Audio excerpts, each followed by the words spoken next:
6 de la tarde con 18 minutos, ya estamos junto a Isel Guerra del área internacional de CNN Chile porque vamos a comenzar a revisar Conexión Global en CNN Chile Radio, en CNN Chile, por supuesto, en Hoy es Noticia. ¿Cómo estás, Isel? Buenas tardes. ¿Cómo estás, José? Muy buenas tardes. Hartas informaciones que comentar a esta hora. Terminando el año con mucha información. Exactamente. Vamos a partir esta revisión internacional, Conexión Global en Estados Unidos, con esta información que conocíamos el día de ayer, ¿no? La muerte de Jimmy Carter en la jornada del día anterior y ya con la información de que su funeral de Estado va a ser el próximo 9 de enero. Así lo ha dado a conocer la Casa Blanca durante esta jornada tras la muerte del ex presidente estadounidense número 39 el día de ayer, rodeado de su familia en Plains, Georgia, al cumplir hace algunas semanas atrás, ¿no? 100 años. Y claro, hemos visto ya varias medidas en estas últimas horas, partiendo con las banderas durante esta jornada que han estado ondeando a media asta por 30 días en total. Vamos a ver también las banderas a media asta el 20 de enero, cuando va a ser el próximo cambio de mandato en Estados Unidos con el regreso de Donald Trump a la presidencia. Y con otras informaciones, José, por ejemplo, que ya se da cuenta que el ex mandatario estadounidense va a ser velado en el Capitolio de Estados Unidos. La familia ha aceptado la invitación del Congreso, según se informa a esta hora. Y claro, con este funeral de Estado, con este día de luto nacional que va a ser el próximo 9 de enero y donde se ha conocido más bien en estas últimas horas que este funeral se va a celebrar en la Catedral Nacional de Washington DC, parte de algunos antecedentes que hemos conocido al día siguiente de la muerte del expresidente estadounidense. Gobernó Estados Unidos en un solo periodo, comenzó Exacto. en enero del año 1977, Isel Guerra, y si bien no es recordado como un tremendo presidente o con un tremendo prestigio, una tremenda aprobación, al menos en su mandato, sí tuvo después toda una trayectoria por la cual fue muy destacado, por ejemplo, el Centro Carter, del cual hemos conversado durante los últimos meses. Sí, particularmente por las elecciones en Venezuela. Y claro, en este caso estamos hablando de un presidente que tuvo un mandato, eso es bastante llamativo en un país donde existe la reelección, por cierto, pero claro, con el Jimmy Carter que llega a la presidencia de Estados Unidos tras, por ejemplo, el escándalo del Watergate, ¿no? De hecho, en esas elecciones del 76 se vence a Gerald Ford, que sustituye a Richard Nixon tras su dimisión producto de este escándalo. Y claro, con un solo mandato que vivió por lo demás varias crisis, las crisis del petróleo, el aumento de la inflación en Estados Unidos, la crisis de los rehenes en Irán, ¿no? Con la toma y el secuestro de decenas de personas en la embajada estadounidense en la capital iraní por 444 días. Ese, aseguran, es uno de los golpes que enfrentó su mandato y que se entiende, ¿no?, que no haya podido conseguir una reelección. Pero tú bien lo señalabas, además de estos hitos que se pueden calificar en temas de política exterior, como por ejemplo los acuerdos que permiten a Panamá tener el control del canal de Panamá, algo que se concreta a finales de la década de los 90, y también en los acuerdos de Camp David entre Egipto e Israel. Sin duda su mayor legado, dicen algunos, fue posterior a la presidencia, ¿no? Como un destacado defensor de los derechos humanos, promotor, así como también de una serie de medidas. 4 décadas aproximadamente es lo que estuvo Jimmy Carter fuera de la presidencia de Estados Unidos, donde realizó una serie de medidas y claro, con su figura que se volcó, por cierto, a la promoción de la democracia y a los derechos humanos a través del mundo. De hecho, él recibió el Premio Nobel de la Paz el año 2002. En 1982 fue la fundación del Centro Carter, como decía Isel Guerra anteriormente, un centro del cual hemos hablado bastante durante el último tiempo a propósito de las elecciones en Venezuela. Y otro hito también, ya en su presidencia, vuelvo en el calendario de la línea de tiempo, a enero de 1977, cuando declara un perdón general a todos los objetores de la guerra de Vietnam que evadieron el reclutamiento, parte también de los hitos o de los hechos que hacen recordar la figura de Jimmy Carter. Lo que yo decía al final, en enero del 77, como presidente de los Estados Unidos, y la fundación del Centro Carter, luego de dejar la presidencia en el año 82. Sí, dos datos interesantes respecto a su figura. Durante su mandato, ningún soldado estadounidense fue asesinado en combate. Eso da cuenta, por cierto, del foco que tuvo su mandato. Pero además, respecto del Centro Carter, sumamente importante, este centro pionero en la observación electoral ha supervisado ya 114 14 elecciones durante todas estas décadas, lo que da cuenta también, por cierto, de esta trayectoria, el legado que deja el expresidente estadounidense y cuya figura ha sido destacada durante esta jornada de manera transversal, tanto de parte del presidente electo de Estados Unidos, Donald Trump, así como también del presidente saliente, Joe Biden, quien entregaba declaraciones. Vamos a revisar precisamente parte de ese mensaje que entregaba el día de ayer el presidente de Estados Unidos respecto de la figura de Jimmy Carter tras su muerte a los 100 años. Es un día triste, pero me trae muchos buenos recuerdos. En mi opinión, Estados Unidos y el mundo han perdido hoy a un líder extraordinario. Era un estadista y un humanitario, y Jill y yo hemos perdido a un querido amigo. Basta con mirar su vida, el trabajo de su vida. Trabajó para erradicar las enfermedades, no solo en su país, sino en todo el mundo. Promovió la paz, los derechos civiles y los derechos humanos. Promovió elecciones libres y justas en todo el mundo. Construyó viviendas para las personas sin hogar con sus propias manos, y su compasión y claridad moral levantaron a la gente y cambiaron vidas y salvaron vidas en todo el mundo. Él era como mi padre. Él decía: Joey, un trabajo es mucho más que un sueldo, se trata de dignidad. Continuamos Conexión Global en nuestra región al otro lado de la cordillera con esta información que conocíamos durante esta tarde. La muerte del destacado periodista Jorge Lanata a los 64 años en el hospital italiano. Él estaba internado en los últimos meses, particularmente en el segundo semestre, que su estado de salud fue bastante complicado. De hecho, nos remontamos, sin ir más lejos, al 14 de junio de este año, que ingresaba hasta un centro médico por un examen de rutina. Allí lamentablemente vivió un paro cardíaco, fue trasladado hasta terapia intensiva y estuvo al menos 3 meses precisamente en esas condiciones hasta que finalmente fue dado de alta a comienzos del mes de septiembre. Pero lamentablemente el 18 de ese mes nuevamente ingresa hasta un centro médico en Argentina el periodista, producto de un cuadro de neumonía y un cuadro febril y un cuadro por lo demás que empeoró bastante en las últimas meses. Debió ingresar al menos 4 veces al quirófano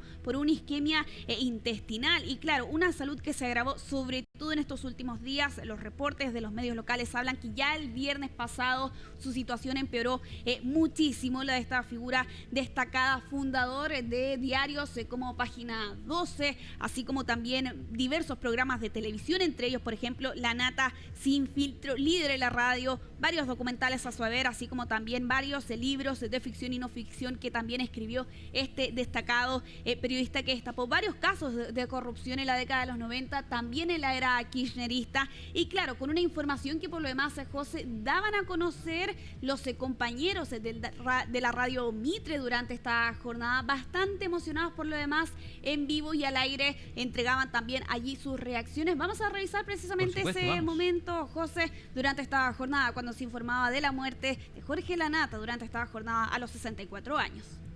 Perdón por este momento que vamos a vivir, pero era muy difícil hacer el programa que hicimos hoy sabiendo lo que estaba pasando. Santi, ayúdame. Bueno, nada, estamos acá al aire y todos estábamos esperando que no surgiera la noticia, que ya todos sabemos, que murió Jorge Lanata, que es... Bueno, que es nada, todo lo que significa para esta radio, para ustedes los oyentes y para nosotros, tener que estar al aire y poder dar esta noticia que nadie quería recibir. Bueno, ahí se veía, Isel, la emoción que generaba en sus compañeros. Tú nos decías de Radio Mitre, estábamos escuchando esas declaraciones. Se le considera a Jorge Lanata el periodista más influyente en Argentina, al menos de los últimos tiempos. Tú decías, fundador de Página 12, también de Crítica de la Argentina, otro de los diarios, y condujo exitosos programas de televisión, además de ser el creador de ellos. Día D, Periodismo para Todos, y La Nata Sin Filtro, como nos señalaba anteriormente Isel Guerra. Nosotros veíamos en la declaración anterior un GC que decía octubre de 2023. Bueno, ahí hay un pequeño error, porque lo que vamos a presentar más adelante es precisamente un extracto de una entrevista que tuvo Mónica con Jorge Lanata hace muy poco tiempo. Exactamente, el año pasado en las elecciones trasandinas, Mónica Rincón entrevistó precisamente a Jorge Lanata, quien hacía un análisis de la situación actual en ese momento del país vecino de cara a las elecciones. Esto es la primera vuelta, ¿no? Y allí hacía ya su balance, su análisis. Vamos a pasar a revisar precisamente parte de este extracto, esta entrevista que le concedió Jorge Lanata a Mónica Rincón en las elecciones argentinas. ¿Cuáles dirías tú que son los temas que van a decidir esta elección? Por de pronto me imagino evidentemente la economía. Sí, pero más que la economía, vos fíjate, a ver, Milei tiene un argumento económico que es la dolarización. Yo creo que el 90% del público no entiende lo que dice con la dolarización. Se creen que es solo cambiar los billetes unos por otros y no se dan cuenta que la dolarización implica una devaluación altísima. Pero bueno, me parece que es más importante como argumento lo que Milei llama la casta.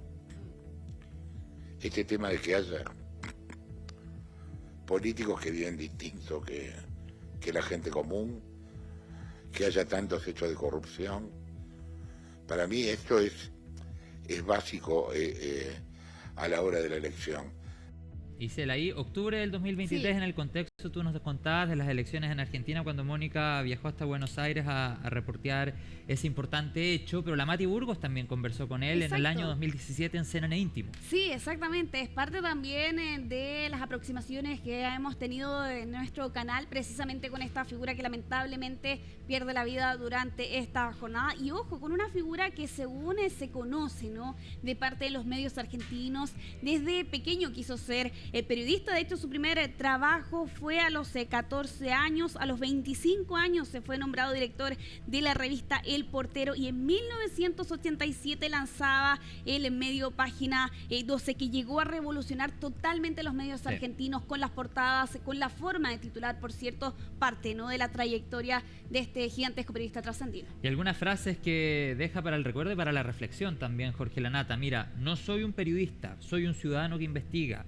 Soy periodista porque tengo preguntas. Si tuviera respuesta sería político, religioso o crítico. El periodismo militante no es periodismo, es propaganda.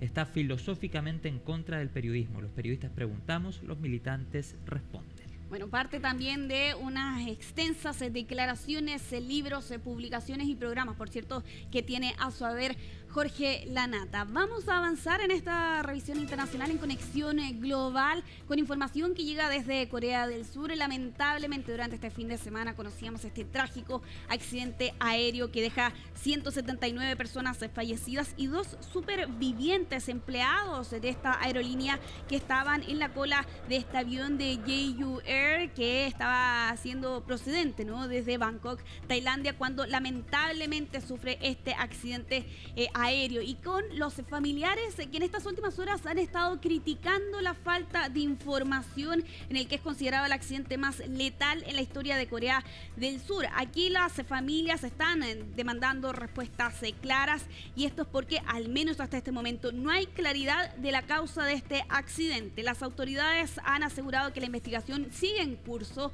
Eso los ha llevado a insistir en la necesidad de esperar resultados detrás de estas indagatorias. Todo esto cuando diversas hipótesis han tomado fuerza en estas últimas horas, por ejemplo, del choque con aves. Eso es algo que se ha escuchado bastante en estas últimas horas como una posibilidad que podría explicar precisamente este accidente aéreo, pero sin embargo los expertos también son cautos a la hora de referirse a esta tesis. ¿Por qué? Porque ellos señalan que es muy difícil, que solo con el impacto de aves se pudo haber generado este accidente que deja una cantidad lamentable, ¿no?, de 179 personas fallecidas. Y claro, lo que queda por entender ahora es por qué falla el tren de aterrizaje. La otra duda que queda es si es que efectivamente esta especie de control de hormigón que estaba al final precisamente de esta pista pudo haber agravado o no este accidente aéreo. Todo esto en medio de las medidas que también han adoptado las autoridades en estas últimas horas, por ejemplo la de exigir la revisión de todas las aeronaves, precisamente este modelo, el 737-800 de Boeing, como parte también de las medidas que han estado adoptando las autoridades en estas últimas horas. Vamos a revisar precisamente parte de las declaraciones declaraciones que entregaba durante esta jornada un funcionario del Ministerio de Transportes durante este día, que también respondía a una de las críticas que se ha escuchado en estas últimas horas: la tardanza en la llegada de los equipos de emergencia hasta este lugar. La torre de control avisó al piloto con la frase: precaución, actividad de aves. A las 8:59 am, el piloto informó una declaración de emergencia y una maniobra de aproximación frustrada debido a un impacto de aves. El piloto declaró Mayday, Mayday, Mayday 3 veces y utilizó los términos choque de aves y aproximación frustrada. Si hubiera habido más tiempo, podrían haber solicitado medidas de preparación, como enviar camiones de bomberos a la zona de emergencia y prepararse para un aterrizaje de emergencia. Normalmente, en esos casos, el piloto hace estas solicitudes y la torre de control se coordina enviando equipos de extinción de incendios a la zona de emergencia. Bueno, este funcionario respondía a la pregunta de por qué no habían servicios de emergencia al momento en que se registra precisamente este aterrizaje de emergencia, lamentablemente el pasado día domingo por la mañana. Lo cierto es que lo que hemos visto en estas últimas horas ha sido la recuperación de cuerpos, una lamentablemente tarea sumamente lenta. Aquí las autoridades han asegurado que esta labor ha sido sumamente difícil en estas últimas horas, y todo esto cuando también los familiares han estado esperando en el aeropuerto en estas últimas horas. Vamos a tomar contacto precisamente con Mike Valerio de CNN, corresponsal precisamente, que da cuenta y relata cuál es la situación en este aeropuerto donde están las decenas de familias esperando por información. Lo que vemos a nuestro alrededor es normalmente la sala de espera del Aeropuerto Internacional de Muan. Pero en lugar de que las familias estuvieran aquí reunidas esperándose para irse de vacaciones a celebrar el Año Nuevo, tenemos esto. Decenas de familias apiñadas esperando la última información sobre cuándo sus familiares podrían ser identificados mediante ADN. Ahora, muchas personas han decidido quedarse. No van a ir a ninguna parte, y eso se ve evidenciado por todas estas carpas, que van desde aquí hasta casi el final de la terminal. Hay 3 hileras hasta los mostradores de facturación. Fueron instaladas por la Cruz Roja de Corea del Sur, y aquí es donde las familias están empezando a vivir, empiezan a pasar la noche. Y puedes ver entregas de comida a lo largo del día.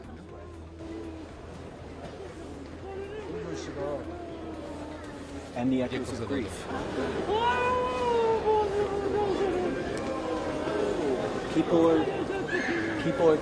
La gente opta por quedarse aquí, porque es donde llega primero la información. No se recibe en línea, sino que hay sesiones informativas aproximadamente cada media hora aquí en esta terminal, con los últimos detalles sobre lo que está sucediendo en la investigación y cuánto tiempo podría tomar para que los familiares obtengan más y más respuestas. Así que a medida que avanzamos, esta es la entrada a la terminal y se ve la bondad en pleno despliegue. A mi izquierda, grupos de iglesias sirviendo café, fruta, snacks, todo tipo de bebidas para todos los que deciden congregarse aquí. Es inspirador, es conmovedor. Y hay tantos aquí que aún no están preparados para contar sus historias, al menos a nuestras cámaras. Nos hablan cuando no estamos grabando, pero sus rostros lo dicen todo. Aumentan las ojeras bajo sus ojos por una noche en vela, preparándose para más noches sin dormir, y sin saber cuándo se irán tantas personas de aquí. Mike Valerio, CNN, Muan, South Korea. Mike Valerio ahí nos contaba cuál es la situación precisamente en el aeropuerto de Muan. ¿Cuántas noches sin dormir les quedan lamentablemente por delante a las familias de las víctimas? Vamos a ir avanzando en Conexión Global en esta oportunidad con información de un intercambio de prisioneros entre Ucrania y Rusia que se ha concretado en estas últimas horas, en el que es considerado uno de los más grandes en estos casi 3 años de guerra. Un acuerdo negociado por Emiratos Árabes Unidos y que según da cuenta Ucrania, durante esta jornada 189 ucranianos regresaron a sus casas, entre ellos soldados de Azovstal y de Mariupol, y claro, con soldados que han sido llevados hasta el norte de Ucrania, con también la denuncia que realizan familiares y funcionarios que acusan que algunos regresaron con enfermedades y con heridas graves, mientras en el lado de Rusia aseguran que precisamente estos soldados estarían en Bielorrusia, aliado por lo demás de Moscú recibiendo asistencia médica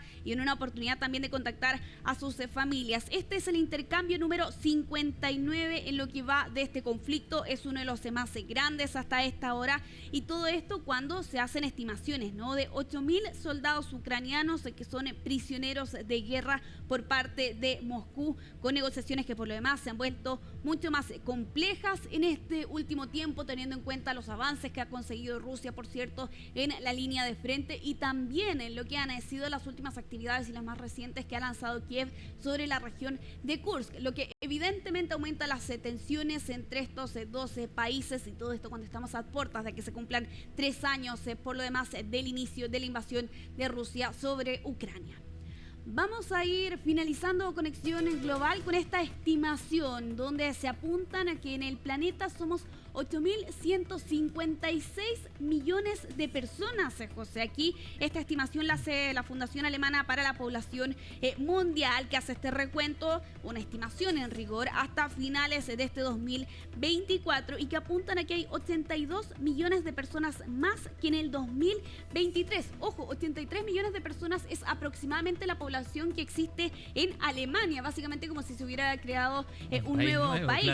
Claro, aunque esto difiere en algún par de millones con la estimación que hace la Oficina del Censo de Estados Unidos, que durante esta jornada también ellos estimaban en 8.090 millones de personas en nuestro planeta, con un aumento de 71 millones respecto del 2023. Independiente de todas formas de la cifra, José, lo que vemos es un crecimiento constante, pero cada vez más lento de la población mundial, y ojo, con una estimación que para el 2050 aproximadamente seríamos 10.000 millones de personas en nuestro planeta. Al 2050, bueno, probablemente con una población mayor en aumento y con una tasa de natalidad que se ha mantenido estancada en varios territorios del mundo. Sí, 2,2 hijos por mujer es la estimación global que existe actualmente. Imagínate, antes era mucho más probablemente. Exacto. Bien, Isel Guerra, muchas gracias por toda la información en esta penúltima jornada de 2024. Mañana nos vemos, ¿no? Nos vamos a ver mañana, así que ahí preparando las cábalas por lo demás de lo que hace el 31. Preparando las cábalas. ¿Te vas a quedar en Santiago o te vas a Valparaíso? Aquí en Santiago, porque bueno, hay que quedarse en Santiago. Bueno, pero a propósito de Valparaíso, viajemos aunque sea en el video. Mira, nos vamos a ir a la pausa con Isel Guerra y esta imagen del puerto de Valparaíso con algo de nubosidad, pero el sol iluminando también el atardecer en el puerto de Valparaíso. Pronóstico similar en Viña del Mar. Para mañana, Isel, cielo nublado en la mañana, variando a despejado en la tarde. A confiar. A confiar. Sí. Que la noche sea con cielo despejado para que los fuegos artificiales se vean en todo su esplendor. Bien, vamos a la pausa. 18 grados a esta hora en Valparaíso.